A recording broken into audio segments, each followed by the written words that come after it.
Today I want to talk about my personal experience of seeing unbridled crime happening in inner city Melbourne.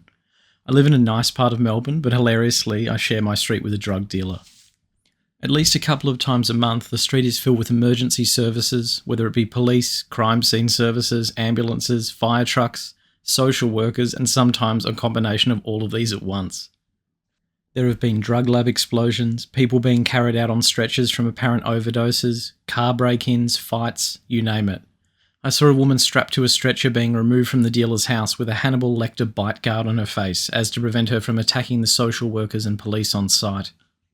The street is littered with syringes, broken glass, and I even saw a tomahawk lying in the gutter one morning.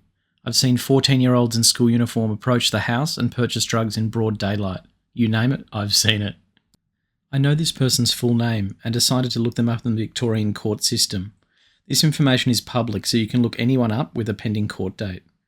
Every month there is about 6 new charges. Here are some screenshots of those court dates with the personal information redacted. It amazes me that this person is known to police and the courts and is constantly being brought before them, but without consequence. It boggles the mind how a judge hasn't sentenced this person to serious prison time. No matter what charges come up in the court system, this individual is still at home, walking around the street, selling to people in plain sight, and nothing happens. It made me realise that you can get away with a lot in Victoria. I was talking to a concerned neighbour about the situation, and he told me the other neighbours refer to the dealer as the Teflon Don, as he's completely immune to prosecution. I said back that he's more like James Bond, and my neighbour replied, "I don't think James Bond drinks cask wine at 7:30 in the morning." The same neighbour began communication with a constable at our local police station and began an email thread with concerned neighbours.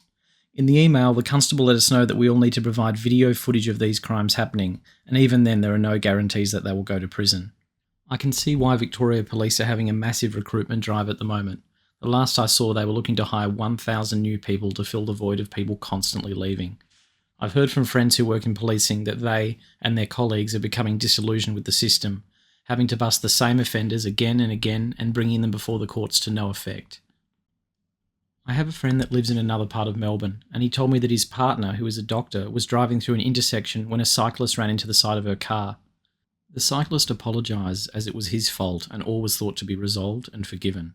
There happened to be police in the area and they witnessed the situation. They approached the doctor and told her that they would be pressing charges against her for reckless driving. The cyclist told the police it was his fault and he didn't want any charges to be pressed. The police told the cyclist it's not up to him and they will be pressing charges from what they've witnessed.